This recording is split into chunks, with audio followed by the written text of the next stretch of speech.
Now that we have our slip knot ready, we move on to the next step, which is chaining stitches. Now, the foundation chain is a very important part of crochet. This is going to determine how many stitches you'll be working with for the base of your project. Some projects don't start with very many because you're going to be increasing and making the project larger, but we won't be doing that today. We are going to be starting with the number of stitches that we want to end with. No increases, no decreases. So making sure you have the right number of chain stitches is very important.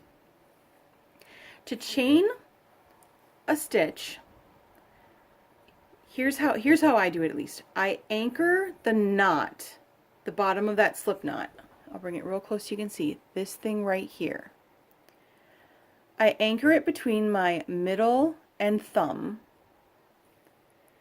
with the yarn wrapped over my index finger and coming down into my palm.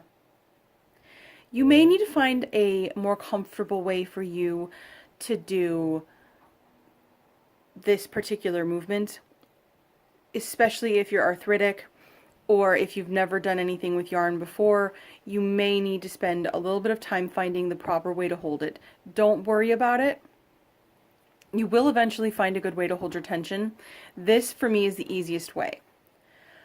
Once you're holding it, this hand will move very little. All of your movement will be going through your hook hand. So, to do your chain stitch, you bring your hook under your yarn, and as you're bringing it down, you want to give it a little bit of a turn so that it catches the yarn and pop through the hole.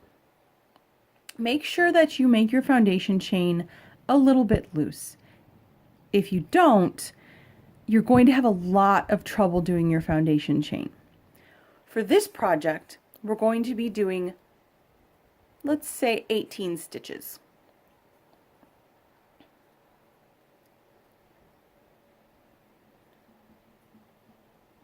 That's 2. Well, 3, I'm sorry. Nope, 2. Oh, now I'm on 3. I'll try and keep it centered. I'm simultaneously looking at my camera and my work. So there's just one step to this stitch. You bring your hook under. As you're pulling it through, give the hook a little turn toward your hand and pull it through. Make sure you're leaving some space and pull it through. And pull it through. We're going to get to the end, and I'm going to show you how to count your stitches to make sure you have the right amount. Please excuse any wobbling. I've got the window open and my tripod is flexible, and it might bounce a little bit while I'm doing this. I should probably shut the window for the rest of these videos, huh? Don't worry if your chain is a little bit loopy and loose. We're doing a washcloth, and once you get it wet, all of this loopiness will block out. See, mine's a little bit loopy. So I haven't been keeping track of my stitches, which is completely normal, especially if you're going to be chaining like 100 and something if you're doing a sweater. So get to the point where you think you're about there, and then you start counting. And what you want to do is count from the end here.